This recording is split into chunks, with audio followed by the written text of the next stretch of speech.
Chapter 1. The child in the dark. The rain fell like broken glass against the cobblestones of Ashford, turning the narrow streets into rivers of shadow and lamplight. Elara Winters pressed herself against the cold brick wall of the alley, her breath coming in ragged gasps, her ribs screaming where Daniel's fist had found them 3 hours earlier. She'd run again, leaving her mother's cries echoing through the tenement building, leaving the shattered china and the smell of whiskey and rage. She should go back. She always went back, but tonight, something felt different. Tonight, the darkness itself seemed to breathe, and the city that had been her prison for 26 years felt suddenly terribly alive with things she couldn't name. Elara pressed her palm against the wet brick, trying to steady herself. Her left eye was swelling shut, and her lip had split when she'd fallen against the stairs. Daniel was her stepfather in name only. Her mother had married him 6 months after Elara's father died, desperate for security, blind to the brutality that lurked behind his charming smile. For 8 years, Elara had endured. For 8 years, she'd made herself small, invisible, hoping he'd forget she existed. Tonight, he'd kicked the door of her room down. Tonight, she'd fought back. The sound came first, small feet splashing through puddles, ragged breathing, the kind of terror that makes children sound like wounded animals. Elara looked up to see a little girl, no more than 6, running full tilt through the rain. Her dress was torn, her dark hair plastered to her face, and her eyes wide and desperate locked onto Elara's. "Please," the child gasped, grabbing Elara's hands with fingers that felt like ice. "Please, you have to help. They're hurting her. They're hurting my mama." Elara's heart lurched. She knew that fear. She'd lived it. "Where?" Elara demanded, ignoring the pain in her ribs as she crouched down. "Where is she?" The girl pointed toward the mouth of the alley, toward the district's edge, where the street lamps ended and the old quarter began, the part of Ashford where even the police didn't go after dark, where the buildings leaned together like conspirators and the stories whispered about disappearances and bloodless corpses found at dawn. "The old cathedral," the child sobbed. "The men took her. They said she owed them. They said," her voice broke, "please, she's bleeding." Every instinct screamed at Elara to stay away. The old cathedral had been abandoned for 50 years, its grounds forbidden, its reputation dark with rumors that made even grown men cross themselves. But the girl's hands were so small, her terror so absolute. Elara had been that terrified child once. No one had come. "Show me," she said. They ran together through streets that grew progressively narrower, progressively darker, until the city's heartbeat faded and something older took its place.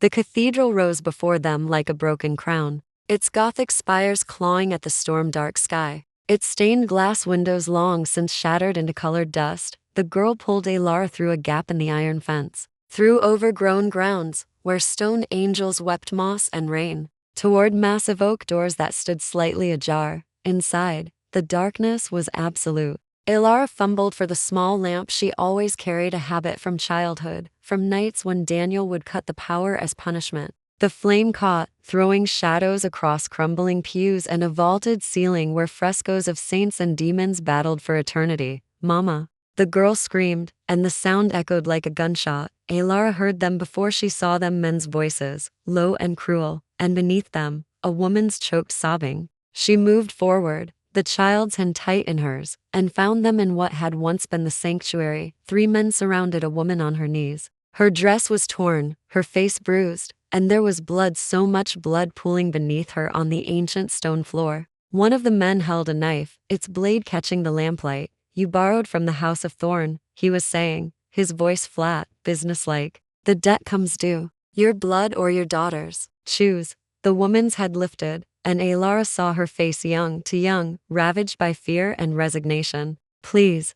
She's only 6. Please." The man raised the knife. Elara didn't think. She couldn't. She'd spent 8 years watching her mother suffer, 8 years being too afraid, too small, too powerless. 8 years of shame that burned like acid. Not again. Never again. She lunged forward, swinging her lamp like a weapon. It shattered against the man's skull, oil and flame exploding across his face. He screamed, staggering back, and Elara grabbed the woman, hauling her upright. "Run," she gasped to the child. "Run." But the other men were faster, and Elara had no weapon, no training, nothing but rage and desperation. A fist caught her temple, and she went down hard, the stone floor rising to meet her with brutal finality. through the ringing in her ears, she heard footsteps not running away, but moving closer, each one measured, deliberate. Carrying a weight that made the air itself seem to bow, the temperature dropped. The flames from the spilled oil guttered and died, plunging the cathedral into absolute darkness. And then a voice, low, ancient, terrible in its quiet precision. You dare invoke the House of Thorn in a consecrated place? Elara's vision swam, but she saw him, a figure stepping from shadows that seemed to part for him like water. Tall, impossibly tall, dressed in black that absorbed the darkness. His face, a study in beautiful, inhuman angles. His eyes caught what little light remained and threw it back like polished silver. The men with the knife froze. Lord Thorn, one whispered. And Elara heard something she'd never heard from a man like that before. Pure, primal terror. The vampire, because that's what he was, what he had to be. Despite every rational thought, screaming denial moved with fluid grace toward them. He didn't hurry. He didn't need to. The child, he said softly, and it wasn't a question. Which of you touched the child? Silence. Then one of the men bolted. He made it 3 steps before the vampire was there. One pale hand wrapped around the man's throat, lifting him effortlessly off the ground. I asked you a question. Elara tried to move, to crawl toward the woman and child, but her body wouldn't obey.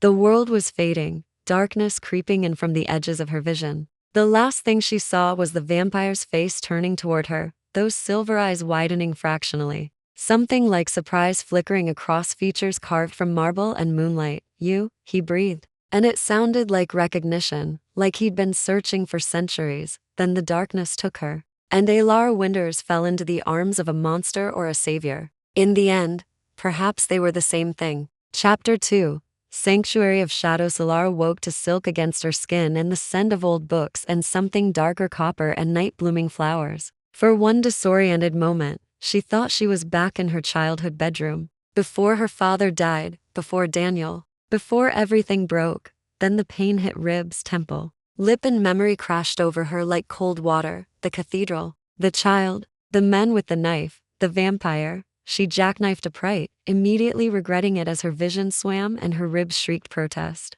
She was in a bed, a massive 4-poster draped in midnight blue velvet in a room that belonged to another century. Stone walls lined with floor-to-ceiling bookshelves. A fireplace carved with intricate scenes of medieval hunts. Mullioned windows showing nothing but darkness beyond leaded glass. You shouldn't move so quickly. Elara's head snapped toward the voice. And there he was, the vampire from the cathedral, standing beside the fireplace with the absolute stillness of a painted portrait. In the flickering light, he looked even more impossible. Tall and lean, dressed now in a simple white shirt and black trousers that somehow looked formal on him. His hair was dark, falling just past his collar, and his face was all elegant, brutal angles, softened only by a mouth that might have been sensual if it weren't pressed into such a severe line. His eyes, though those silver eyes that had glowed in the cathedral's darkness, they were fixed on her with an intensity that made her feel pinned, studied like a specimen under glass. Where am I? Elara demanded, pleased. Her voice came out steady despite the terror clawing at her throat. Where's the woman? The child? Safe, he said simply. I sent them to one of the house's shelters. The child's mother will heal. Your intervention, while reckless, likely saved their lives. Your house. Elara's fingers twisted in the silk sheets. The House of Thorn. Those men said those men were not mine. His voice went cold, dangerous. They invoke my house's name to extort innocence. They believe themselves protected by distance and my reputation. A pause, heavy with implication. They were mistaken. Elara didn't ask what happened to them. She didn't want to know. You brought me here, she said instead, forcing herself to meet those unnatural eyes. Why? For the first time, something flickered across his perfect features, something almost like uncertainty. He turned away, facing the fire, and the dancing light cast his profile in sharp relief. You were bleeding, he said quietly. Wounded. Leaving you in that place would have been. He stopped, seeming to struggle with the word. Inappropriate. I'm human. Elara pushed herself up against the headboard, ignoring the pain. You're a vampire. Don't those men, didn't they say something about blood debts? She heard the edge of hysteria creeping into her voice. Did you bring me here to know? The word cracked through the room like a whip, and suddenly he was there, right beside the bed, moving with that impossible speed. But he didn't touch her, didn't come closer than 3 feet. His hands were clenched at his sides. I do not feed on the unwilling. I do not take what is not freely offered. The House of Thorn has laws, Miss Winters, she whispered. Elara Winters, Miss Winters. He inclined his head with old-fashioned courtesy. I am Kieran Thorn, Lord of the First House, Keeper of the Blood Accords, and, his mouth twisted into something bitter, your unexpected host. The formal titles should have sounded absurd. Instead, they rang with power, with centuries of weight behind them. Elara studied him, this creature who could have killed her as easily as breathing but instead stood rigidly apart, as if afraid of frightening her further. There were dark circles under those silver eyes, she noticed. Could vampires be tired? Could they suffer? You said unexpected, she ventured. Why did you look at me like that? In the cathedral before I lost consciousness. You look surprised. Kieran turned away again, and Elara had the distinct impression he was more comfortable facing enemies than genuine questions. You reminded me of someone, he said finally. Long dead. It's of no consequence. But it was a consequence. She could hear it in the careful neutrality of his voice,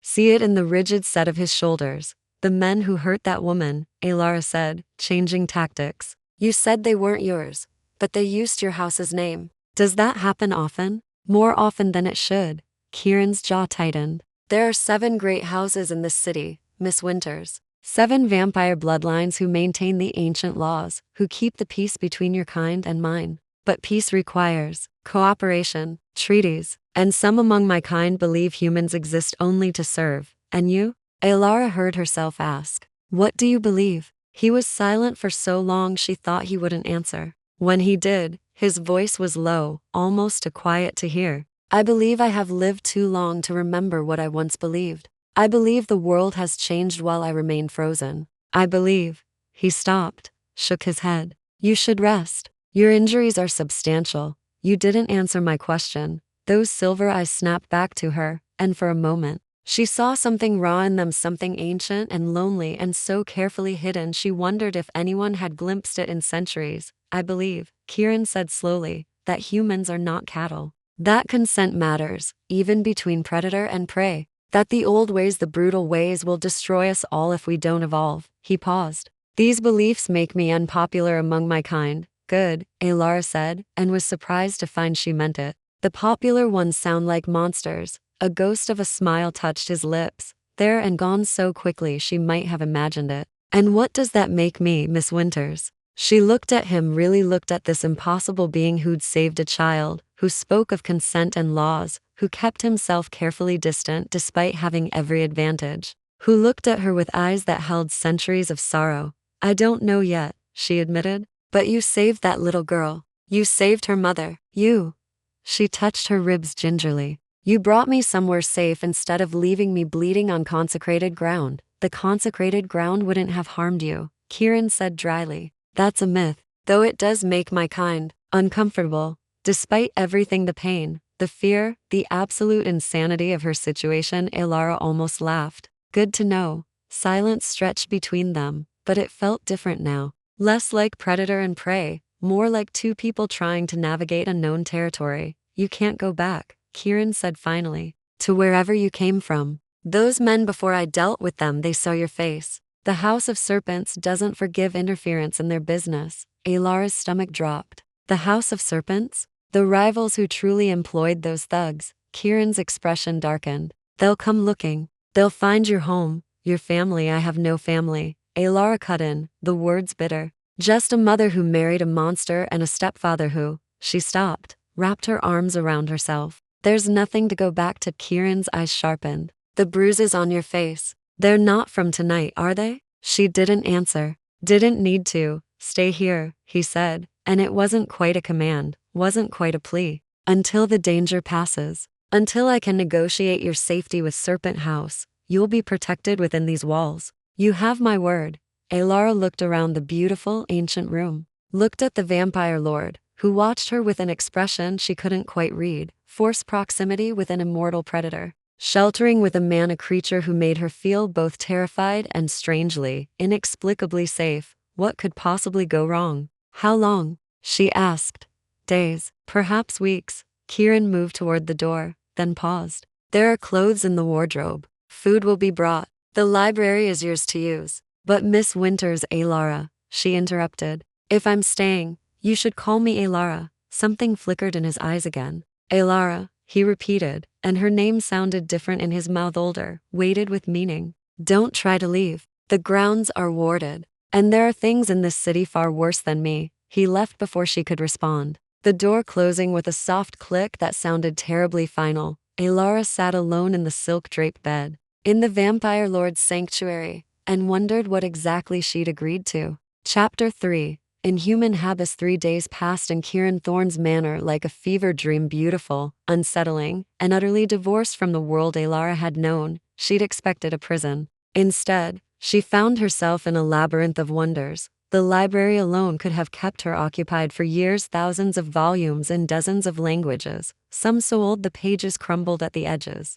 First editions of books she'd only read in battered paperbacks, illuminated manuscripts that belonged in museums, and newer things too, contemporary novels, scientific journals, philosophy texts with margins filled with notes and elegant, archaic handwriting. Kieran's handwriting, she realized, centuries of thoughts preserved in ink. The clothes in the wardrobe fit her perfectly, though she couldn't imagine how. Simple, elegant pieces in deep jewel tones, nothing like the threadbare dresses she'd owned before. The food appeared 3 times daily on a tray outside her door. Fresh bread, cheese, fruit, sometimes soup or roasted vegetables. Human food, warm and carefully prepared. She never saw who brought it. She saw Kieran only at night. He appeared after sunset, materializing in doorways like a ghost, always maintaining that careful distance. Sometimes he'd ask if she needed anything, his voice formal, almost cold. Sometimes he'd simply watch her from across whatever room she occupied,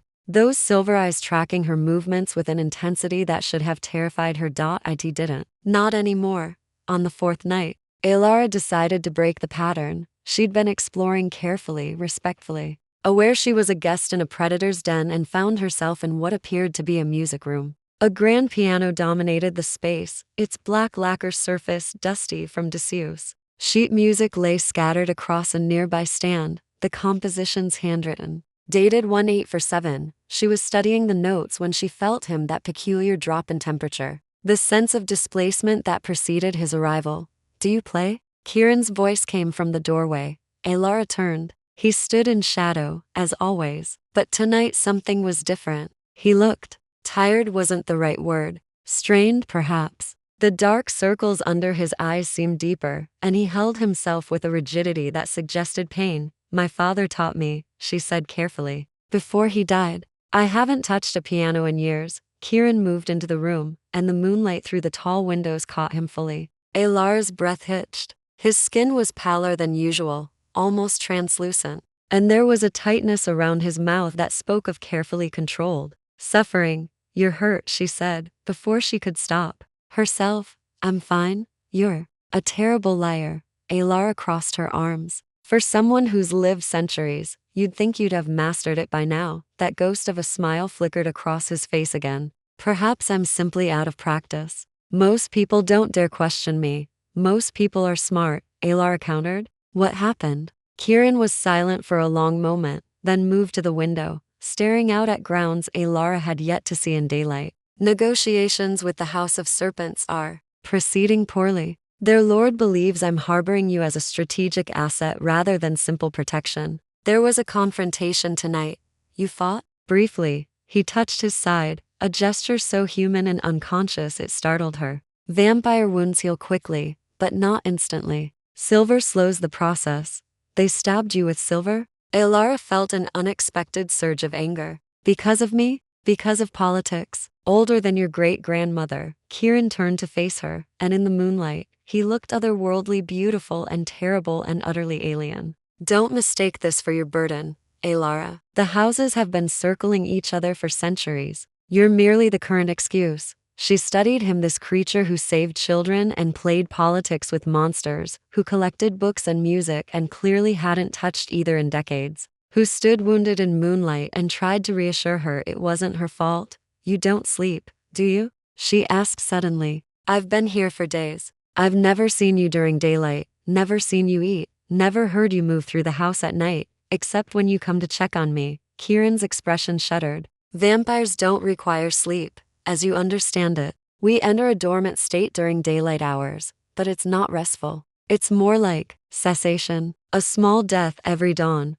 That sounds lonely. He blinked, clearly not expecting that response. Lonely? Everyone else in the world sleeps together, in a way, Elara said, surprised by her own boldness. Sharing the same darkness, the same dreams. But you're alone, every day, dying a little, waking to a night where everything has moved forward without you. Kieran stared at her with an expression she couldn't read. You have a peculiar way of seeing things, Miss Winters. Elara, she corrected automatically. And you're avoiding the observation. Yes, he admitted. I am. He moved to the piano, running one pale finger along the keys without pressing down. I composed these pieces lifetimes ago, when I still believed music could make the world gentler. And now I know better. But there was grief in his voice, deep and old. The world isn't gentle. It never was. I was simply young enough to be foolish. Elara watched him, this ancient thing, wearing loneliness like armor, and made a decision that was probably suicidal, but felt inexplicably right. She crossed to the piano and sat down. What are you doing? Kieran asked, wariness creeping into his voice. Playing. Elara positioned her hands on the keys, muscle memory rising from years of disuse. My father used to say music was how we reminded ourselves we were still alive, still capable of beauty despite everything ugly. She began to play something simple, a piece her father had loved. Her fingers stumbled at first, clumsy with neglect, but gradually the melody emerged. Not perfect, but real, human. She didn't look at Kieran, but she felt him move closer, drawn despite himself. When she finished, silence filled the room like water. Your father was wise, Kieran said finally, his voice rough. What happened to him? Heart attack. 8 years ago. Elara's hands rested on the keys. He was only 45. The doctors said stress, overwork. But I think he just gave up. After my mother started pulling away from him. After he realized she'd never be happy with what he could provide. And then she married the man who hurts you. It wasn't a question. Elara closed her eyes. Daniel seemed safe, stable. She didn't know or didn't want to know what he was really like. But you knew. I always know, Elara whispered. I can see it in people. The violence waiting beneath the surface. The capacity for cruelty. She opened her eyes and looked at him directly. That's why you confuse me. Kieran had moved closer than ever before, close enough that she could see the inhuman perfection of his features.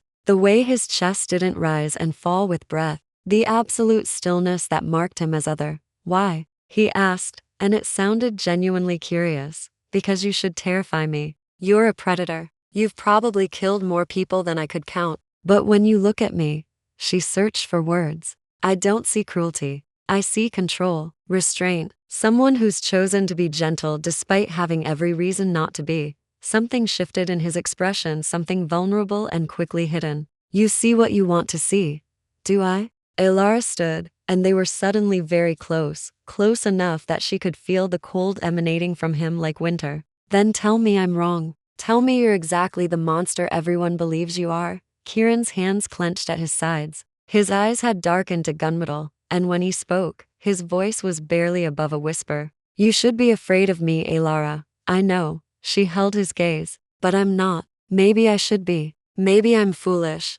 Like you were about music. But I've spent 8 years being afraid of the wrong things. Afraid of a human monster who wore a kind face. I'm tired of being afraid. Fear keeps you alive, does it? Elara's laugh was bitter. I'm 26 years old, and I've never lived a single day. Fear hasn't saved me. It's just made me small. Kieran actually reached out, and for a heart-stopping moment, she thought he might touch her face. But his hand stopped inches from her cheek, trembling with restraint. You're not small, he said fiercely. You ran into danger to save a child you didn't know. You struck at armed men to protect the innocent. You refuse to be cowed even now, trapped in a vampire's house. That's not small. He stopped, seeming to struggle with something. That's remarkable. The word hung between them, charged with meaning. Then Kieran stepped back, that careful distance reimposing itself like a wall. But something had changed. Some invisible barrier had cracked. It's late, he said, and his voice was unsteady. You should rest, Kieran, Elara said, testing his name on her tongue. Thank you for the honesty. He paused at the doorway, looking back. In the moonlight, he looked less like a monster and more like a man who'd forgotten how to be human. The honesty, he said quietly, is more dangerous than you know. Then he was gone, leaving Elara alone in the music room, her heart racing for reasons she didn't want to examine too closely. Outside, the night deepened, and in the shadows of the manor, something between them had begun to shift, trust, perhaps, or the first threads of something far more perilous. Chapter 4. Threads of Truth wound appeared. On the seventh night, Elara found Kieran in the library, collapsed in one of the leather wingback chairs near the fireplace. His shirt was torn, darkened with something that looked black in the firelight, but she knew was red. His head was tilted back, eyes closed, and for a terrifying moment she thought he might be dying if vampires could die from simple blood loss. Kieran. She rushed forward, abandoning the book she'd been carrying. His eyes snapped open, silver flashing with warning. Don't, but she was already kneeling beside him, her hands hovering over the wound in his side. What happened? She demanded. Was it the serpent house again? Yes.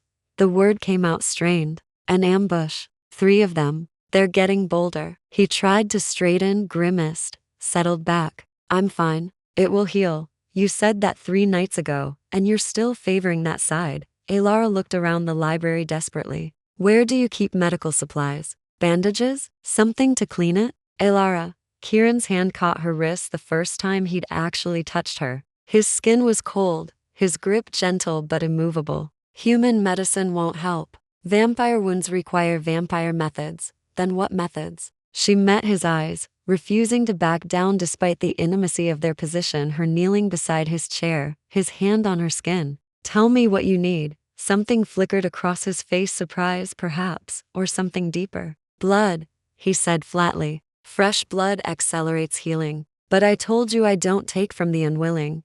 What if I'm willing? The words fell into the space between them like stones into deep water. Kieran's grip tightened fractionally on her wrist. You don't know what you're offering, don't I? Elara's heart was racing, but her voice stayed steady. You're wounded, protecting me from consequences of my own actions. The least I can do is help you heal. It's not that simple. Kieran released her wrist, pushed himself upright with visible effort. Vampire feeding creates connections, bonds. Even a single exchange can forge ties that last decades. And he stopped, turned away. I haven't fed from a living source in over a century. Elara absorbed that. Why? Because I didn't trust myself. His voice was low, rough with something that might have been shame. Because there was a time long ago when I fed without care for consent or consequence. When I took and took until there was nothing left to take. He looked back at her, and his eyes were haunted. I became the monster everyone believed me to be. And when I finally understood what I'd become, I swore never again.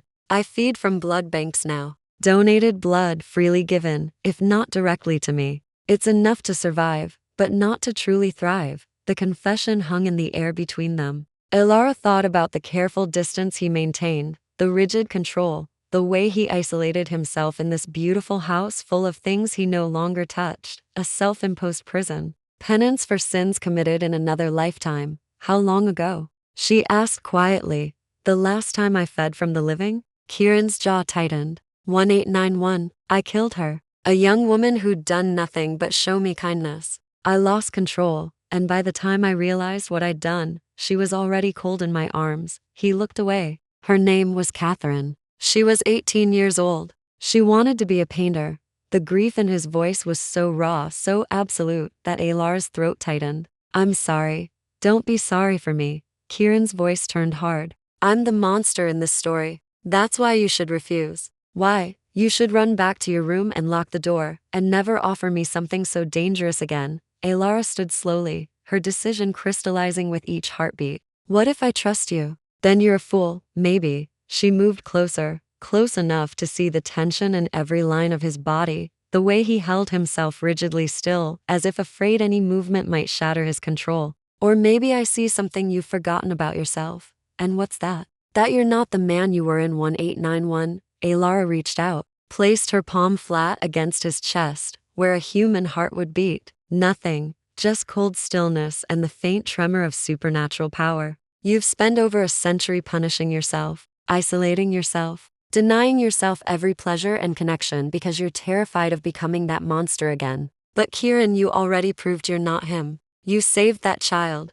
You protect the innocent. You maintain laws that protect humans from predators. Exactly like what you used to be. His hand came up, covered hers against his chest. You don't understand the hunger. What it's like to want something so badly that morality becomes meaningless. The taste of living blood is. He stopped, his expression tormented. It's ecstasy and damnation. Every instinct screams to take more, always more. I don't trust that I'm strong enough to stop. Then I'll trust for both of us. Elara turned her hand in his, linking their fingers. Let me help you heal. Under conditions, rules. Kieran stared at her like she was something unprecedented, something that didn't fit into centuries of experience. What rules? You take only what you need to heal, nothing more. And if I say stop, you stop immediately. And if I can't, then you're not the man I think you are. Elara held his gaze. But I don't believe that. I think you're the most controlled person I've ever met. I think you've spent a century building walls around yourself so high that you've forgotten what it feels like to connect with anyone. Those walls keep everyone safe, do they? Elara stepped closer, into the cold radius of his presence. Or do they just keep you alone? Kieran's free hand came up to cup her face, his touch feather-light, reverent. Why are you doing this? You owe me nothing. You could have stayed silent. Let me heal on my own. Because you're suffering. The answer came simply, honestly. Because in 8 years of living with a man who hurt me every day, no one, not my mother, not our neighbors, not a single person ever offered to help. And I swore if I ever got free, if I ever had the power to ease someone else's pain, I would. She covered his hand with hers. Besides, you gave me safety when I had none. This seems like fair exchange. Something broke in Kieran's expression, not his control, but something deeper. The loneliness that had calcified around his heart, perhaps. The isolation he wore like armor. If we do this, he said carefully, there will be consequences. The bond, it works both ways. You'll feel what I feel, at least partially. My hunger, my age, the weight of centuries pressing down. It can be overwhelming. I'm already overwhelmed, Elara admitted. I'm hiding from vampire assassins in an immortal lord's house. I think I can handle a little emotional feedback, despite everything. Kieran's lips quirked into something almost like a smile. You're extraordinary. Do you know that? I'm terrified, she corrected. But I'm also certain. So tell me what I need to do. Kieran was silent for a long moment, clearly warring with himself. Then, with visible effort, he nodded. Sit in the chair. And understand this is your choice. You can change your mind at any point. Elara settled into the wingback chair he'd vacated, her pulse thundering in her ears. Kieran knelt before her, a vampire lord kneeling before a human woman, and the role reversal felt monumentally significant. Your wrist, he said quietly. It's less intimate than the throat, easier to control. And Elara, his silver eyes met hers. Thank you for trusting me with this, for seeing me as something other than a monster. She offered her wrist, willing her hand not to shake. You are something other than a monster. You're just too stubborn to admit it. Kieran cradled her wrist in both hands, his touch impossibly gentle. This will hurt initially. Then it will feel. He stopped. Different, strange. If it becomes too much, tell me. I will. He lowered his head, and Elara felt the whisper of cold lips against her pulse point. Then pressure. Then a sharp, bright pain that made her gasp. And then the pain dissolved into something warm, liquid, spreading through her veins like honey and lightning. She felt Kieran's hunger, vast and ancient and carefully leashed, and beneath it, something else. Loneliness so profound it ached. Grief centuries old. And threading through it all, growing stronger with each heartbeat, gratitude, wonder, something that tasted like hope. Their eyes met over her wrist. And Elara saw silver stained with red, saw the struggle for control written in every taut line of his body. But he held, and in that moment, something fundamental shifted between them, trust forged in blood and vulnerability. A connection neither of them could have anticipated. When Kieran finally pulled back, his pupils were blown wide, and there was color in his cheeks for the first time since she'd met him. Enough, he said hoarsely, and pressed his thumb against the small wounds. They sealed instantly beneath his touch, leaving only faint marks. Thank you.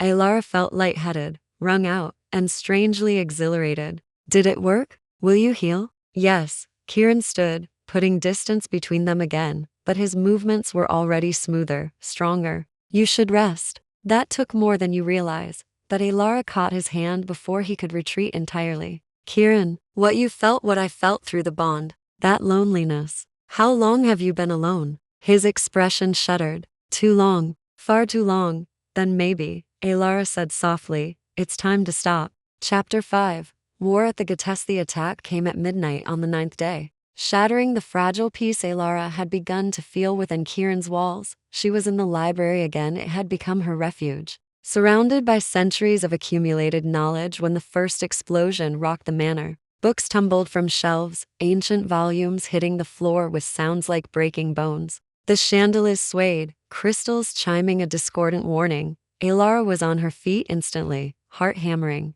Through the tall windows, she saw fire blooming in the darkness, orange and furious against the night sky, consuming what she now knew were the protective wards surrounding the estate. Elara. Kieran materialized in the doorway, moving with that inhuman speed. His face was a mask of cold fury, but his eyes found her immediately, checking for injury. Stay here. Lock the door. Don't open it for anyone but me. What's happening? The House of Serpents. Another explosion punctuated his words, closer this time. They've brought an army. Before Elara could respond, he was gone, dissolving into shadow and speed. She heard shouting from somewhere in the manor, other voices, some human, some carrying that otherworldly resonance that marked them as vampire. How many people lived here? How many would die tonight because she'd accepted Kieran's protection? The thought sent ice through her veins. She couldn't stay here, couldn't hide while others fought. Elara grabbed a heavy brass candlestick from a nearby table, inadequate as a weapon,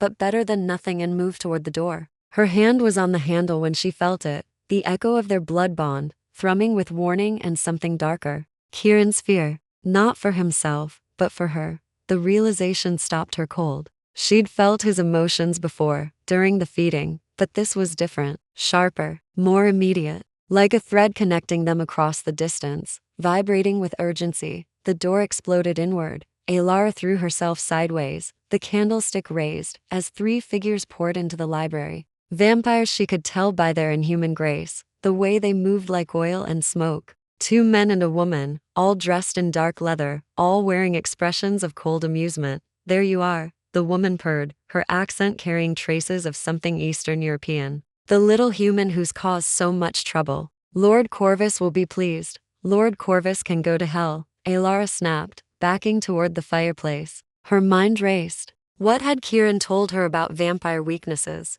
Silver, yes. Sunlight, fire. She grabbed a log from beside the hearth, thrust it into the flames. The wood caught instantly, blazing bright. Stay back. The vampires laughed. Oh, this one has spirit, one of the men said. Shame. We're under orders to take you alive. I'd enjoy breaking that. They advanced as a unit, confident, unhurried. Elara swung the burning log in wide arcs, keeping them at bay. The flames reflected in their eyes, not silver like Kieran's, but amber, predatory. You know he can't protect you forever, the woman continued conversationally. Thorn is powerful, yes, ancient, but he's alone. Lord Corvus has the loyalty of 3 houses now. It's only a matter of time before the window shattered inward. Kieran landed in an explosion of glass and fury, his movements too fast to track. One of the men went down instantly, Kieran's hand wrapped around his throat. The other lunged, and Elara saw the flash of a silver blade. No, she screamed, and through the burning log, it struck the attacking vampire in the chest, and he shrieked an inhuman sound that raised every hair on Elara's body. The fire spread across his clothes with unnatural speed, and he stumbled backward, clawing at himself. Kieran used the distraction. His fist connected with the female vampire's jaw with a crack that echoed like gunfire. She flew across the room, smashed into a bookshelf, and didn't rise. Then there were only 2 of them standing, Kieran and Elara, in a library that looked like a battlefield. Books scattered, furniture overturned. 1 vampire unconscious, 1 burning, 1 dead, with his neck at an unnatural angle. Kieran turned to her, and his eyes were wild, feral in a way she'd never seen. Blood stained his shirt, his own and others, and his fangs were fully extended, white and terrible. Are you hurt? His voice was rough, barely controlled. No, I'm another explosion. This one close enough to shake the foundation. Kieran. How many are there? Too many. He moved to the window. looking out at the chaos below. 15, maybe 20. Corvus himself is leading them. This isn't a raid, Elara. This is a siege. The bond between them pulsed with his calculation, his fury, and beneath it all desperation. He was strong, but not invincible. Not against these odds. There has to be a way out, Elara said, joining him at the window. Below, the grounds were chaos vampires fighting vampires, fire spreading through the formal gardens, shadows moving with deadly purpose. A passage. Something. There is. Kieran's jaw tightened. The catacombs beneath the manor. They lead to the old city tunnels. You could escape, reach the human quarter before I'm not leaving you. He turned to her, something like anguish crossing his face. Elara, you have to. If Corvus takes you, he'll use you against me, force my surrender. And then he'll kill you anyway, just to make a point. Then we leave together. I can't. Kieran gripped her shoulders, his touch urgent. My people are here. Servants who've been loyal for decades. My house guard. If I run, Corvus will slaughter them all. I have to stand. I have to fight. Elara stared at him, this vampire lord who could have saved himself, who could have thrown her to the wolves days ago, but instead stood here preparing to die for loyalty, for honor, for the same principles that had led him to save a child in a cathedral, the same principles that made him so achingly alone. Then I stay too, she said firmly. And I help. You're human. You'll be killed, maybe. Elara's mind was racing now, thinking tactically. Or maybe I'm the advantage. You don't know you have. They expect you to fight like a vampire, strength against strength, power against power. But I think differently. I see differently. Kieran's eyes searched hers. Through the bond, she felt his resistance warring with something else. Hope, perhaps. Or the desperate need to not face this alone. What are you proposing? I grew up in tenements, Elara said quickly. I know how to move through buildings without being seen, how to use narrow spaces, how to set traps with limited resources. Daniel, my stepfather, he taught me in the worst way possible. How to hide, how to think 3 steps ahead, how to survive when something stronger wants to hurt you. Another explosion. Closer. They were running out of time. The catacombs, Elara continued. You said they connect to tunnels. Could we use them to move around? Hit them from unexpected angles? Kieran's expression shifted, surprise giving way to calculation. The tunnels are extensive. They predate the manor by centuries. Corvus won't know them all. Then we make them our weapon. Elara grabbed his hand, squeezed hard. You know vampire tactics. I know guerrilla warfare, or at least, I know how to fight dirty when the odds are against me. Together, Kieran repeated, and something kindled in his eyes. Not just hope now, but respect, partnership. You're certain? If we do this, there's no guarantee. When have I ever been guaranteed anything? Elara cut him off. I'm already in this, Kieran. Let me help. Let me fight. He stared at her for one more heartbeat, then nodded sharply. The entrance is behind the main hearth. There's a mechanism. He moved to the fireplace, pressed something in the carved mantle. The back wall of the hearth swung inward, revealing stone steps descending into darkness. Stay close to me, Kieran said, his hand finding hers. The catacombs are dangerous even without enemies. And Elara, he paused at the threshold. Thank you for choosing to stand with me. Thank you for letting me, she replied. They descended together into the darkness, leaving the burning library behind. Below, in the ancient tunnels beneath the manor, Elara felt the bond between them strengthen, forged now not just in blood, but in shared purpose. Above, the siege continued. But below, something new was being born, a partnership between mortal and immortal. Between the wounded and the lonely, between two people who'd finally found someone worth fighting beside. Corvus had brought an army to Kieran's gates. He had no idea what he'd unleashed.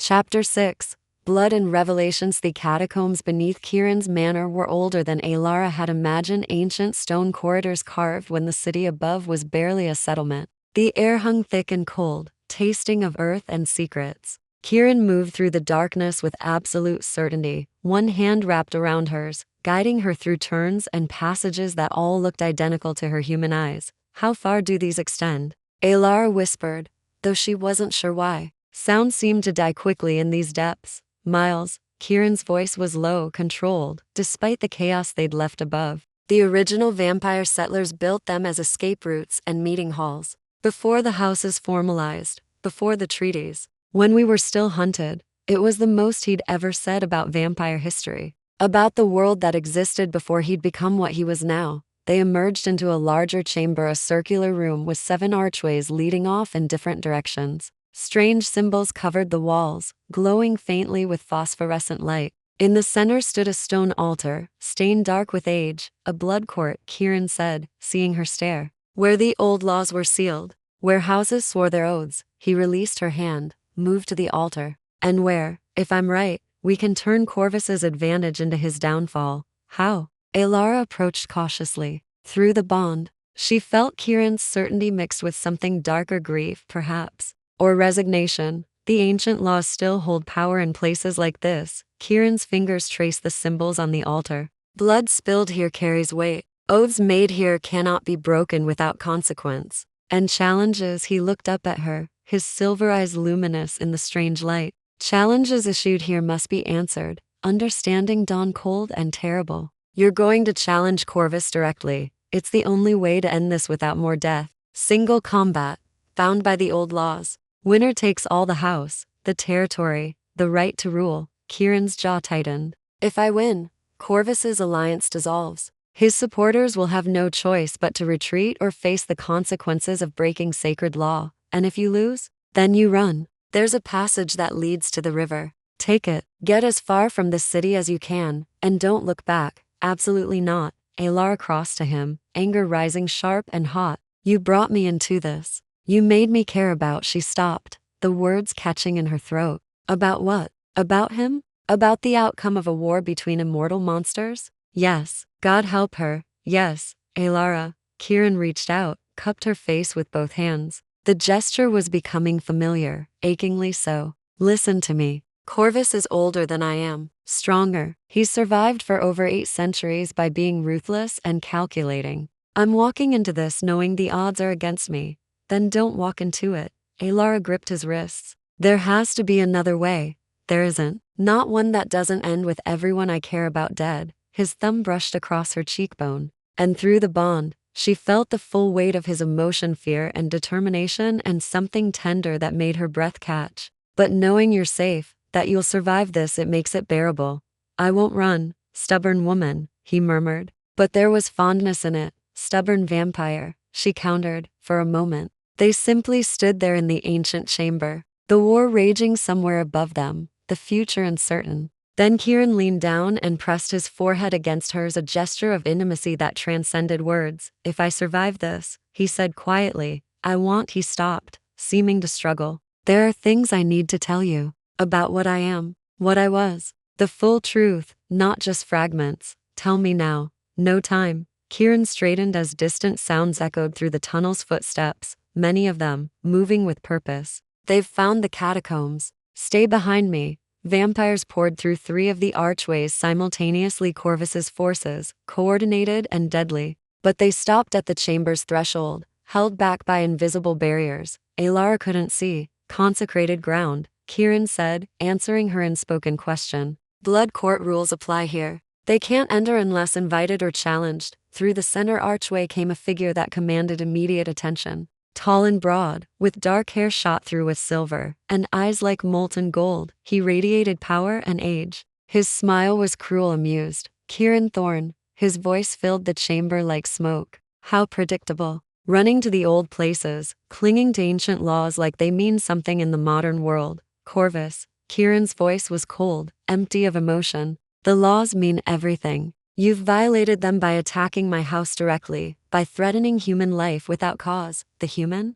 Corvus's gaze found Elara, and she felt pinned, examined. She interfered with my business. That gives me cause enough. Your business was extortion and murder, Elara heard herself say. Through the bond, she felt Kieran's flash of alarm, but she pushed forward. A mother and child, innocence. You had no right. Corvus laughed, the sound like breaking glass. Spirit, I see why you keep her, Thorne. A pet with teeth. His expression hardened. But she's still just human, fragile, temporary, hardly worth starting a war over. I disagree. Kieran moved slightly, positioning himself between Elara and Corvus's line of sight, which is why I'm invoking Article 7 of the Blood Accords. I challenge you, Lord Corvus of the Serpent House, to single combat under the old laws. My life against yours. My house against yours. Winner claims all. Silence filled the chamber, heavy and absolute. Corvus's smile widened. You're mad. I'm 3 centuries your senior. I've killed challengers stronger than you. Perhaps. Kieran's voice never wavered. But I'm standing in a blood court making a formal challenge. You can accept and face me with honor, or you can refuse and be marked oathbreaker before all the houses. Your alliance will crumble. Your supporters will turn on you. The choice is yours. Through the bond, Elara felt Kieran's certainty he'd backed Corvus into a corner. The older vampire couldn't refuse without losing everything he'd built. Corvus's eyes narrowed, calculating. Very well. I accept your challenge, Lord Thorn. Single combat, to the death. Under witness of the blood court, he gestured to his followers. Clear the chamber. This will be finished quickly. The vampire soldiers retreated through the archways, leaving only Corvus and his 3 lieutenants as witnesses. Kieran turned to Elara, gripped her shoulders. Whatever happens, he said urgently, don't interfere. The laws are absolute. If you try to help, it will void the challenge and they'll kill us both. Kieran, promise me. His eyes bored into hers. Promise me you'll let this play out. Elara wanted to refuse. Wanted to grab his hand and run. To hell with ancient laws and vampire politics. But she saw the determination in his face. Felt through the bond that this was the only way he saw forward. I promise, she whispered. Kieran kissed her forehead quick. Fierce, then turned to face Corvus. The 2 vampires circled each other in the chamber's center, and the air itself seemed to thicken with anticipation. Corvus moved first, blindingly fast, his fist aimed at Kieran's throat. Kieran blocked, twisted, drove his elbow into Corvus's ribs with a crack that echoed off stone walls. They separated, circled again. Blood black in the strange light dripped from a cut on Corvus's lip. He licked it away, still smiling. Not bad, pup. But you're holding back. Afraid of what you might become if you let the monster out. I know what I am, Kieran replied. Do you? They clashed again, moving too fast for Elara to fully track. She saw impacts, heard bone meeting bone, saw both vampires bleeding. Now, Kieran was faster, more controlled. But Corvus was stronger, and every blow he landed drove Kieran backward. The fight raged on minutes that felt like hours. Both vampires were wounded now, healing slower than they should. Silver, Elara realized. They'd coated their hands in silver dust, making every strike burn. Corvus caught Kieran with a devastating uppercut that sent him sprawling. Yield, the older vampire commanded. Yield, and I'll make her death quick. Kieran spat blood, pushed himself upright. Never, through the bond, Elara felt his pain, his exhaustion, and beneath it, unwavering resolve. He would fight until he couldn't stand. He would die before letting Corvus win, and she'd promise not to interfere. But promises, Elara thought, as she watched Corvus advance on the vampire who'd saved her life, sometimes had to be broken. Her hand closed around a loose stone from the chamber floor. It wasn't much, but it was something, and Elara Winters had learned long ago that sometimes something was enough. Chapter 7. The turning to Elara watched Kieran struggle to his feet, blood streaming from a gash across his temple, his movements slower than before. Corvus circled him like a predator, savoring the kill, his golden eyes gleaming with triumph. You were always too soft, Thorn, Corvus said conversationally. Too concerned with honor and laws. The world belongs to those willing to take it, not those who ask permission. Kieran didn't respond, conserving his energy. But through the bond, Elara felt his calculation. He was planning something, waiting for an opening. Corvus lunged, and this time Kieran was too slow. The older vampire's hand closed around his throat, lifting him off the ground. I'll take your house, your territory, your precious human, and I'll make sure she understands exactly what happens to those who defy me before I drain her dry. The stone in Elara's hand felt heavy, inadequate. But her father had taught her once, it's not the size of the weapon. It's where you aim it. She looked up at the chamber ceiling, at the ancient stalactites hanging like stone daggers, held in place by centuries of mineral deposits. Precarious, waiting. Elara had promised not to interfere with the fight. She hadn't promised not to change the battlefield. She threw the stone hard and true, aiming not for Corvus, but for the largest stalactite directly above him. The impact was small, but sound carried in the catacombs echoed, amplified, resonated through the stone. The stalactite cracked. Corvus looked up a split second before it fell. He released Kieran, tried to dodge, but the massive stone spear caught him across the shoulder and chest, driving him to the ground. The chamber shook with the impact, dust and smaller rocks raining down. Kieran dropped to his knees, gasping. His eyes found Elara's across the chamber, wide with shock and something that might have been awe. Corvus roared, shoving the stalactite off his crushed shoulder. But the damage was done. His right arm hung useless, bone visible through torn flesh. Silver dust from his own coated hands had entered the wound, preventing immediate healing. He turned his rage on Elara. You dare? I didn't touch you, Elara said, her voice steadier than she felt. The laws forbid interfering with the combat. They say nothing about unstable architecture. One of Corvus's lieutenants started forward, but Corvus raised his good hand, stopping him. Clever, he admitted, his voice tight with pain and fury. But it changes nothing. Thorn is finished, and you'll suffer for this. But Kieran was already moving. While Corvus's attention was on Elara, he'd retrieved something from a crack in the altar, a blade, ancient and ornate, its edge gleaming with silver inlay. The laws say the challenge sets the terms, Kieran said, his voice gaining strength. I chose this chamber because it contains something you've forgotten, Corvus. The blade of first binding forged when the houses were formed, consecrated in the blood of the original lords. Corvus's eyes widened fractionally. That's a myth, is it? Kieran tested the blade's balance. You've spent so long dismissing the old ways that you've forgotten why they mattered. Why we built these courts. Why we swore these oaths. He advanced slowly. Because without them, we're just monsters killing in the dark. Without them, we deserve to be hunted to extinction. They circled each other again, but the dynamic had shifted. Corvus was wounded, weakened. Kieran was battered, but focused, the ancient blade steady in his hand. The humans still broke the laws, Corvus snarled. She interfered, she survived, Kieran corrected. Using human ingenuity against a threat. That's not interference. That's resourcefulness. A ghost of a smile touched his lips. Something you might understand if you'd ever bothered to see humans as anything more than food. Corvus's remaining strength went into his next attack, a desperate, brutal assault. But Kieran was ready. He sidestepped, and the ancient blade flashed in a silver arc. The blade of first binding found Corvus's heart. The older vampire froze, golden eyes wide with disbelief. Impossible, he whispered. Nothing is impossible, Kieran said quietly. You just have to be willing to evolve. Corvus staggered backward, clawing at the blade in his chest. But silver wrought by ancient power was irreversible. His flesh began to crack, to crumble, turning to ash from the wound outward. I curse you, Thorn, Corvus rasped, as he fell to his knees. I curse you to the same fate, to care for something mortal, something that will wither and die while you endure. To know loss that never ends. Then he collapsed into dust, his form disintegrating until nothing remained but ash and the memory of malice. Silence filled the blood court. Kieran stood over the remains, breathing hard despite not needing breath. Through the bond, Elara felt the enormity of what he'd done, not just won a challenge, but executed an ancient lord. The political ramifications would echo through the vampire world for decades. Corvus's lieutenants stood frozen in the archways, unsure whether to flee or attack. The challenge is complete, Kieran said, his voice carrying absolute authority.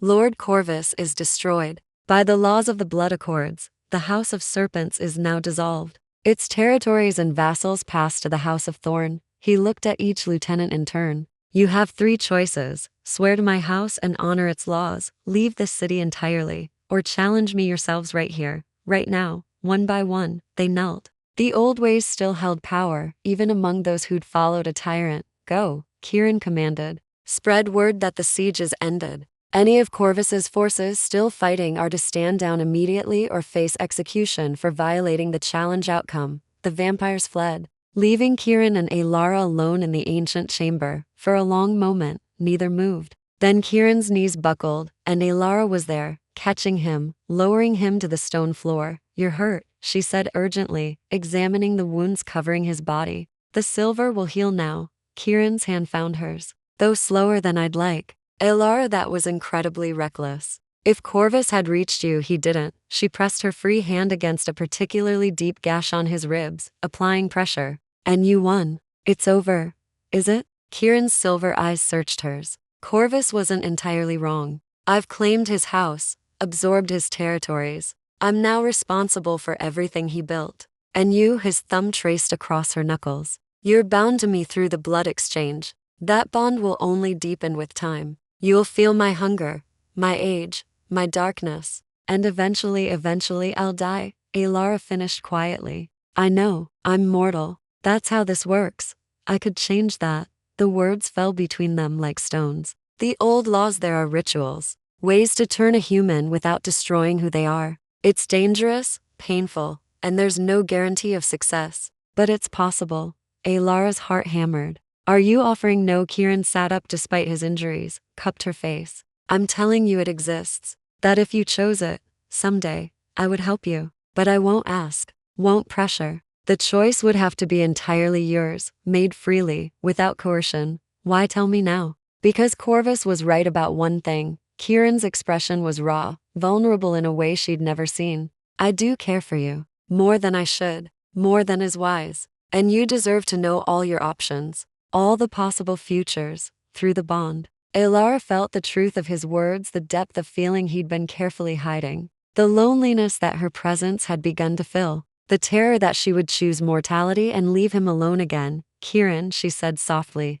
I don't know what I want for the future. I don't know if I want to live forever, or if I want a normal human life. But I know. She took a breath. I know that right now, in this moment, I choose to be here, with you, fighting beside you. Something shifted in his expression, hope and wonder and careful joy. That's enough, he said. More than enough. He leaned forward, and Elara thought he might kiss her. Instead, he pressed his forehead to hers again, that gesture of intimacy that was becoming theirs alone. We should go, he said, after a moment. Make sure the manor is secure. Tend to the wounded. Deal with the political aftermath of tonight. Together? Elara asked. Together. Kieran confirmed. They stood, supporting each other, vampire and human, immortal and mortal, bound by blood and choice, and something neither was quite ready to name. Above them, the manor waited. The siege was broken, but its consequences would shape everything that came next, and in the ancient blood court, where oaths were sealed and destinies forged, two people took their first steps toward a future neither had imagined possible. Chapter 8.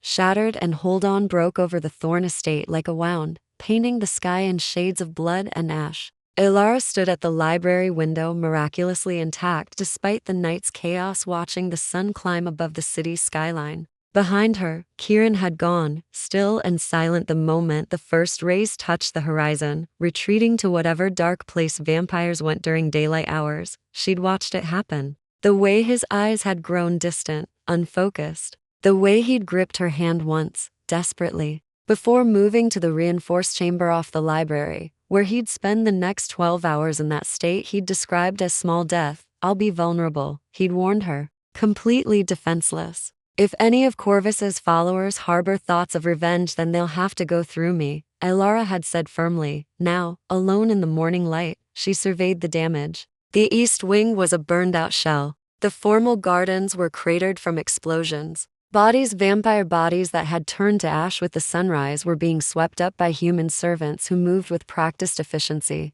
as if cleaning up after supernatural warfare was routine. Perhaps for them, it was. Miss Winters? A voice behind her, soft, accented, carefully respectful. Elara turned to find a middle-aged woman in a simple black dress, her gray hair pulled back in a neat bun. Human, Elara noted with relief. She'd been uncertain whether everyone in Kieran's household was mortal or not. I'm Margaret, the woman continued. I manage the household staff. Lord Thorn asked that I see to your needs should anything happen to him. He's not dead, Elara said quickly. Just dormant. He'll wake at sunset. I know, dear. Margaret's smile was gentle. I've served the House of Thorn for 30 years. I understand the nature of things here. She gestured toward the door. But you've been awake all night. You should eat, rest. The manor is secure. Our defensive wards are being rebuilt even now. Elara wanted to refuse, to keep vigil over Kieran's vulnerable form. But exhaustion was catching up with her, and the bond that connected them had gone quiet, distant, like an echo of an echo. Is he? She struggled for words.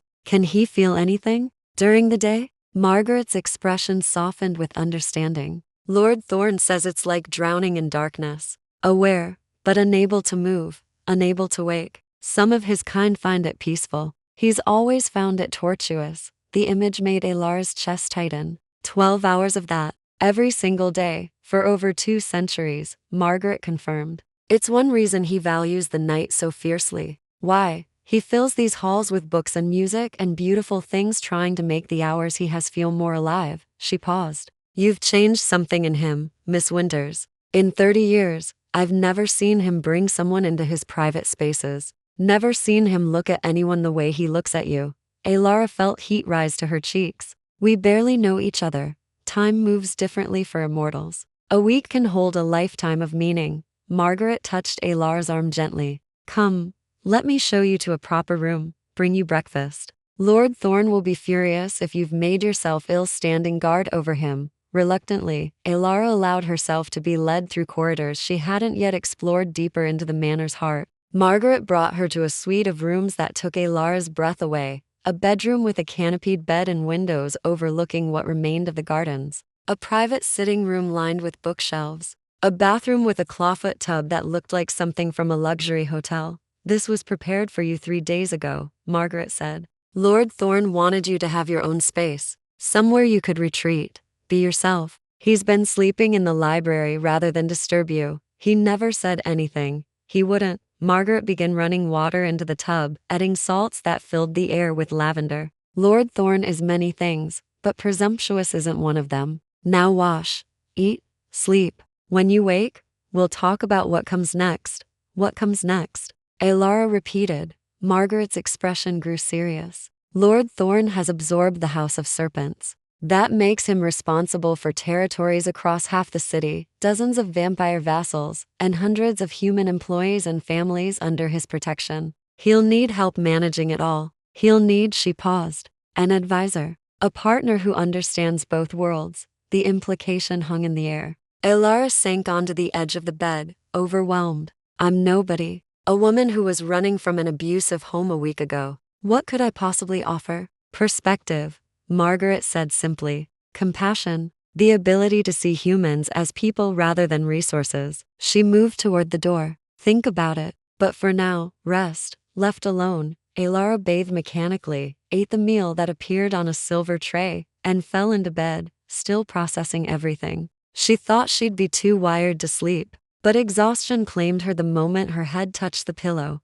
She dreamed of darkness and drowning. Of being aware but unable to move, trapped in her own body while the world moved on without her. She dreamed of Kieran's silver eyes watching her from the shadows. Patient and eternal and unbearably lonely, she woke to twilight streaming through the windows, and the sudden, overwhelming presence of the bond snapping back to life like a chord struck after hours of silence. Kieran was awake. Elara threw on a robe and ran barefoot through the manor, following the pull of their connection. She found him in the music room, standing at the piano, his fingers hovering over the keys, but not touching them. He looked different in the evening light, more solid, more present. The wounds from the previous night had healed, leaving his skin unmarred. He'd changed clothes, dark trousers and a midnight blue shirt that matched his eyes. He turned when she entered, and the expression on his face was raw, unguarded. You're here.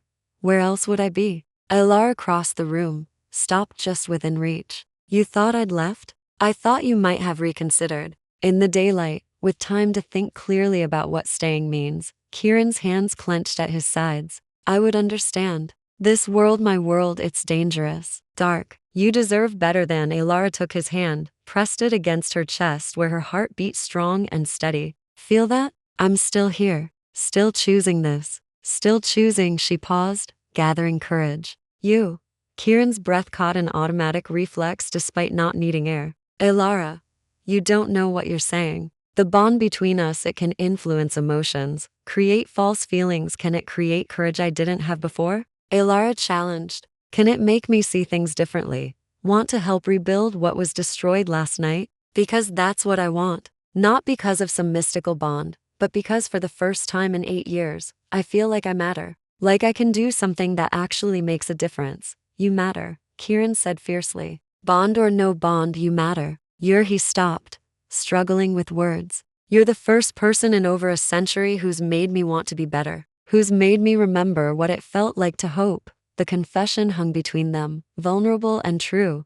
Then let me help you, Elara said. Margaret told me about the House of Serpents. about everything you've inherited. You need someone who can bridge the gap between vampires and humans. Someone who understands what it's like to be powerless and afraid. You're not powerless. I was. For 8 years, Elara's voice hardened with memory. But I'm not anymore. And maybe that's the point. Maybe I can help other people who are trapped, afraid, being exploited by monsters, human or vampire. Kieran studied her with those ancient silver eyes. You want to stay, not just in the manor, but in this life. In my world, I want to build something, Elara corrected. With you. A house that actually protects people instead of preying on them. That honors the old laws because they're right, not just convenient. She squeezed his hand. Unless you don't want, he kissed her. It was sudden, desperate, his lips cold against hers but warming quickly where they touched. His hands cradled her face like she was something precious and breakable. And through the bond, Elara felt everything, his loneliness finally easing. His fear that this was temporary, his fierce, protective tenderness. When they broke apart, both breathing hard despite only one of them needing air, Kieran rested his forehead against hers. I want, he said roughly. I've wanted since the moment I saw you in that cathedral, defending strangers, refusing to be cowed. But I'm terrified, because I've lived long enough to know that wanting something desperately means it can be taken away. Then we'll be terrified together, Elara whispered. But we'll also be brave together, partners. However this works, Kieran echoed. They stood in the music room as night deepened outside. Two people from impossible worlds finding unexpected common ground. The manor waited to be rebuilt. The House of Serpents territories waited to be reorganized. 100 political challenges waited on the horizon. But for this moment, there was only them and the fragile, fierce thing growing between them that might have been love. Or might have been something even rarer. True understanding across the divide of mortal and immortal. Tomorrow would bring consequences. Tonight brought possibility. And in Kieran Thorne's arms, Elara Winters finally felt like she'd come home. Chapter 9. Lessons in Darkness. Next 3 weeks passed in a strange, suspended reality that felt both dreamlike and intensely, vividly real. Elara learned what it meant to exist in Kieran's world, a realm of ancient protocols and supernatural politics that operated in the spaces between human awareness. She sat beside him during evening councils where vampire lords from the remaining 6 houses came to negotiate, to posture, to test the strength of this newly expanded House of Thorn. She learned their names, their histories, their particular cruelties and occasional virtues. Lord Ashford of the Raven House, who collected rare books and treated his human staff with distant courtesy. Lady Vesper of the Moon House, beautiful and calculating, who'd survived 3 centuries through strategic marriages and convenient assassinations. Lord Harrow of the Iron House, built like a warrior from another age, who still settled disputes through ritual combat. They watched her with varying degrees of suspicion and curiosity. This human woman who sat at Kieran Thorne's right hand, who whispered counsel in his ear, who somehow commanded his protection and respect. They think you've seduced me, Kieran told her one night after a particularly tense negotiation. They were in the library. It had become their sanctuary, the place they retreated when the weight of politics grew too heavy. That you're using feminine wiles to manipulate me. Elara looked up from the treatise on vampire law she'd been studying. Have I? Seduced me? Kieran's lips quirked into that rare, almost smile. Thoroughly. Though not in the way they imagine. He crossed to where she sat, settled into the chair beside her. You've seduced me with your refusal to be afraid, with your questions that force me to examine assumptions I've held for centuries, with the way you see people, human and vampire, as individuals rather than types. That's just basic decency, Elara said. Though warmth bloomed in her chest at his words, which is rarer than you'd think. Kieran reached out, tucked a strand of hair behind her ear, another gesture that had become familiar, treasured. Especially in my world. We've lived so long that it's easy to see patterns instead of people, to forget that each life is unique, irreplaceable. Elara caught his hand, held it against her cheek. The bond between them had grown stronger, more nuanced. She could feel his moods now, his thoughts sometimes, the hunger that rose each evening at sunset, the way he fought it constantly, never feeding as much as he needed, because he feared losing control. You should feed properly, she said. Not for the first time. I feed enough, you feed barely enough to function. Elara turned in her chair to face him fully. I can feel it through the bond, Kieran. The constant edge of hunger. The way it drains you.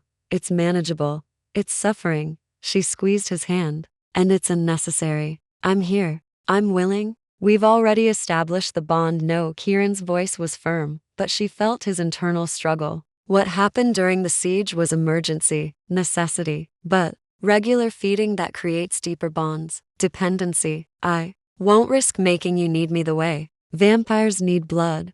What if I already need you? The words escaped before Elara could stop them. Kieran went very still. Through the bond, she felt shock, hope, fear. Elara, I'm not saying that because of the bond, she continued, committed now. I'm saying it because in 3 weeks you've given me purpose, respect, a place to belong. You've taught me about vampire history, about the delicate balance between our kinds. You've let me help rebuild what Corvus destroyed, creating safe houses for humans caught in vampire politics, establishing fair employment practices, rewriting the contracts that bound people to the House of Serpents. You've done that work yourself, Kieran interjected. I merely provided resources. You provided trust. Elara stood, moved to the window overlooking the rebuilt gardens. Do you know what that means to someone who spent 8 years being told they were worthless? That their opinions didn't matter? You listen when I speak. You change policies based on my suggestions. You treat me like an equal, even though you're centuries old and I'm just.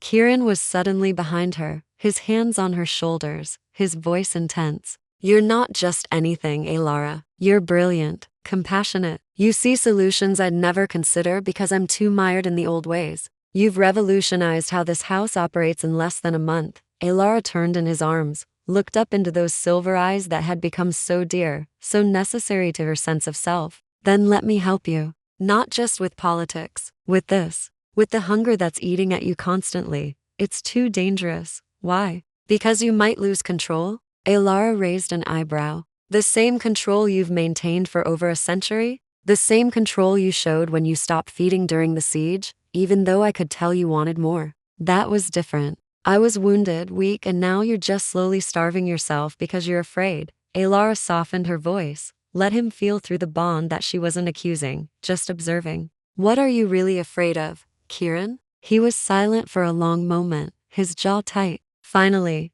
that if I let myself have you in any deeper way, I won't be able to let go. That when your mortal life ends, whether in 50 years or 5, the grief will destroy what's left of my humanity. The confession was raw, painful. Elara felt it echo through the bond, centuries of loss compressed into words. So you'd rather never fully connect? She asked gently. Keep yourself at a distance, suffer unnecessarily, just to avoid potential future pain. It's worked for a century. Has it? Elara cupped his face, made him look at her. You told me yourself you've been lonely. You stopped touching music, stopped creating, stopped engaging with the world except through laws and politics. That's not working, Kieran. That's just existing, waiting. And what's the alternative? His hands came up to cover hers. Let myself care fully, knowing it will end, knowing I'll watch you age while I stay frozen, knowing that eventually I'll be alone again, but this time with the memory of what I lost. Yes, Elara's voice was firm, because the alternative is both of us being alone right now. Both of us holding back because we're afraid. And I've spent too many years being afraid to waste whatever time we have, whether it's 50 years or 5, being anything less than fully alive. Kieran stared at her, something cracking in his expression. You'd choose that? Knowing how it ends? I'd choose you, Elara said simply. However much time we get, however this works. I'd choose connection over safety. Love over loneliness. Love, Kieran repeated, and the words sounded like prayer and profanity together. Is that so impossible? Elara asked. I've seen how you look at me, felt what you feel through the bond. You're not as detached as you pretend. No, he admitted. I'm not. He stopped, started again. You've become essential, Elara, necessary. The thought of you leaving, of losing you, it's unbearable. Which is exactly why I should maintain distance. Or, Elara countered, it's exactly why you shouldn't. She took his hand, placed it over her heart. Feel that? I'm here, now, alive and choosing this. Choosing you. Don't waste what we have being afraid of an ending that's years away. Through the bond, she felt his resistance crumbling, the careful walls he'd built over a century coming down brick by brick. His other hand came up to cradle her face, trembling slightly. If we do this, he said quietly, if I let myself have you fully, there's no going back. The bond will deepen. You'll feel everything. I feel the hunger, the darkness, the weight of all I've done, all I've been. It won't always be beautiful. I don't need beautiful, Elara said. I need real. I need you, all of you, not just the controlled, distant version you show the world. Kieran closed his eyes, and through the bond, Elara felt the moment he surrendered not to weakness, but to wanting, to hope. Show me your wrist, he said, his voice rough. Elara extended her arm, steady despite her racing heart. This was different from the emergency feeding during the siege. This was choice, partnership, trust made physical. Kieran's fingers circled her wrist gently, reverently. I'll stop when you say, always? That's the promise, I know. He lowered his head, and this time, when his fangs pierced her skin, it felt like completion. Like two puzzle pieces finally fitting together. The bond between them flared bright and strong, and Elara felt everything: his hunger satisfied, his guilt easing, his fierce protectiveness and tender regard, and the love he'd been too afraid to name, and beneath it all, threading through his consciousness like silver through marble, hope. Fragile, precious hope that maybe, this time, connection wouldn't end in tragedy. When Kieran finally pulled back, his eyes were bright, his color better than she'd seen it in weeks. Thank you, he whispered against her skin, sealing the small wounds with a kiss. Elara swayed slightly, light-headed but exhilarated. Partners? Partners, Kieran agreed, pulling her into his arms, holding her like she was the answer to a question he'd been asking for centuries. Outside, night deepened over the city. Inside, two people who'd been alone for far too long finally allowed themselves to be fully, terrifyingly, beautifully together. The hardest tests were still to come. But for now, there was this connection, trust, and the first real breath of something that might sustain them through whatever darkness waited ahead. Chapter 10. Dawn of a New Sussex. Months after the siege, Elara stood in the grand hall of the Thorne estate, watching the impossible become real. The room was filled with representatives from all 7 great houses, vampires who'd spent centuries viewing humans as livestock, food, or at best, convenient servants. But tonight, they'd gathered to witness something unprecedented, the formal ratification of the Covenant of Equals. Elara had drafted it herself, working late into countless nights while Kieran offered counsel and challenged her assumptions. It was a document that redefined the relationship between vampires and humans within Thorne territories, establishing wages instead of blood debts, consent protocols for feeding, legal protections, and representation in house decisions. Revolutionary, dangerous, necessary. They're going to challenge it, Lord Ashford murmured from her left. The Raven House Lord had become an unexpected ally, his love of history making him receptive to change. Harrow, especially. He views humans as property. Let him challenge, Elara replied calmly. She'd learned to mask her fear in these gatherings, to project confidence even when her heart raced. The Covenant is built on solid legal precedent. The original blood accords never specified humans as inferior. That interpretation came later, when vampires had the power to enforce it. You've studied well, Ashford said with approval. I had a good teacher. Elara's eyes found Kieran across the room, deep in conversation with Lady Vesper. As if sensing her gaze, he looked up, and the connection between them flared warm and steady. The bond had become second nature now, a constant awareness of each other, comforting rather than intrusive. He'd fed from her regularly over the past months, and each exchange deepened their connection. She knew his fears and hopes as intimately as her own, knew the nightmares that still haunted him from his brutal past, knew the careful joy he took in their partnership, tempered always by his awareness of her mortality. They still hadn't discussed the future, the choice he'd mentioned in the blood court, immortality versus a natural lifespan. Elara wasn't ready to decide, and Kieran had made clear he'd never push. But the question hung between them, unspoken, but present, one crisis at a time. Lord Thorne, Lord Harrow's voice boomed across the hall, silencing conversations. He was massive, built like a Viking warlord, his presence commanding. I call challenge on the Covenant of Equals. It violates the natural order, predator and prey. You would unmake centuries of tradition for sentiment. Here it comes, Elara thought. She'd expected this, prepared for it. Kieran moved to the center of the hall, his movements fluid and controlled. The natural order, he said quietly, but his voice carried to every corner, is adaptation. Species that fail to evolve go extinct. We've hidden in shadows for centuries while the human world advanced beyond us technologically, socially, ethically. How long before they develop weapons that make silver seem quaint? How long before our secrecy fails and we face organized extermination? You speak of fear, Harrow growled. The House of Thorn has grown soft. I speak of survival. Kieran's eyes flashed silver. The Covenant doesn't make us weak, it makes us sustainable. Humans who are treated fairly become allies instead of enemies. Partners instead of victims waiting to rebel. And you'd trust humans?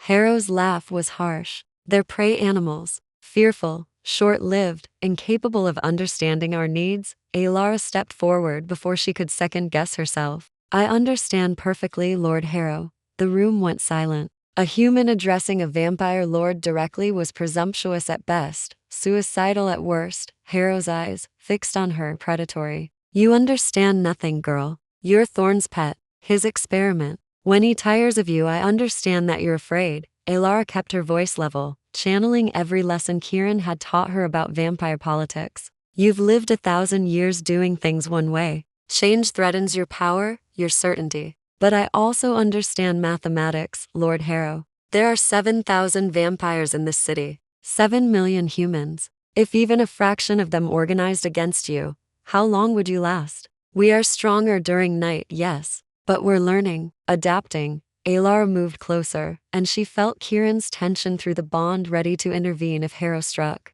Every abuse you commit creates enemies. Every family destroyed, every life taken without consent, adds to a growing list of grievances. The Covenant offers an alternative, coexistence based on mutual benefit instead of fear. Pretty words, Harrow sneered. But you're still just human, fragile, temporary. Exactly, Elara smiled, though her heart hammered. Which means I have nothing to lose by speaking truth. You can kill me, prove my point that vampires are monsters who destroy those who challenge them. Or you can listen and consider that maybe, just maybe, a mortal perspective is valuable precisely because I see an endgame you don't. Harrow stared at her, something shifting in his ancient eyes. Not agreement, but grudging respect. The girl has fire, he finally said. Very well, Thorn. I won't challenge the Covenant yet, but I'll be watching. If your experiment fails, if humans prove as treacherous as I believe, I'll invoke my right to revisit this decision. Fair enough, Kieran said smoothly. The Covenant includes provisions for amendment. We're not claiming perfection, just progress. The tension in the room eased fractionally. Lady Vesper stepped forward, her silver gown shimmering like moonlight. I, for one, find the Covenant intriguing. The Moon House will adopt it on a trial basis. Lord Ashford nodded. As will the Raven House. One by one, the other houses agreed, some enthusiastic, others reluctant, but all willing to try. It wasn't total victory, but it was enough. A foundation to build on. The formal ceremony concluded an hour later. Elara signed the Covenant as witness and co-author, her human signature beside Kieran's elegant script and the marks of the 7 House Lords. A moment that would change the city's supernatural landscape forever or fail spectacularly. Time would tell. As the guests departed, Kieran found Elara on the terrace overlooking the gardens. The moon was full, painting everything silver and shadow. That was incredibly reckless, he said, coming to stand beside her, confronting Harrow directly. He could have killed you before I could stop him, but he didn't. Elara leaned into Kieran's side, and his arm came around her waist automatically. Because I was right. They're afraid of change, but they're more afraid of extinction. You're terrifying, Kieran murmured, pressing a kiss to her temple. Do you know that? 26 years old, and you've accomplished what centuries of vampire politics couldn't. Actual reform. We've accomplished it, Elara corrected. I drafted words. You gave them weight, legitimacy. Your reputation, your house, your willingness to risk everything, that's what made this possible.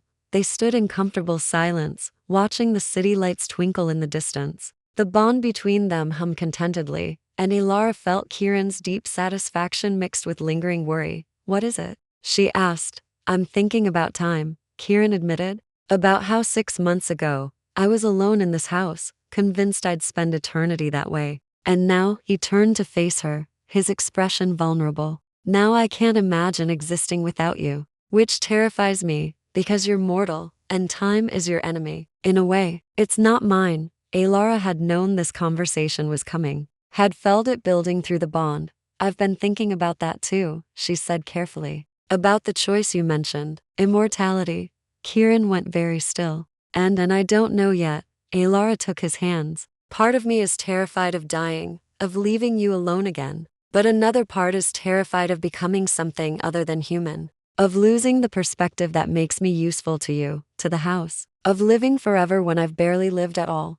I would never pressure, I know. Elara squeezed his hands. But I also know you're afraid. That you're already bracing for loss. So here's what I propose. We live. Fully, completely, without holding back. We build this new world together, the covenant, the reformed house, whatever comes next. And when I'm ready to make that choice, whether it's in 5 years or 50, I'll make it freely, with full knowledge of what I'm choosing. And if you choose mortality? Kieran's voice was rough. Then we'll have had, however, many years of genuine partnership and love, which is more than most people get, mortal or immortal. Elara reached up, cupped his face. Stop mourning me before I'm gone, Kieran. I'm here, now, choosing you, choosing this, every single day. Something broke in his expression, not pain, but relief. Every single day, he repeated. I can work with that. He kissed her then, deep and claiming, and through the bond, Elara felt everything: his love, his fear, his fierce determination to make every moment count.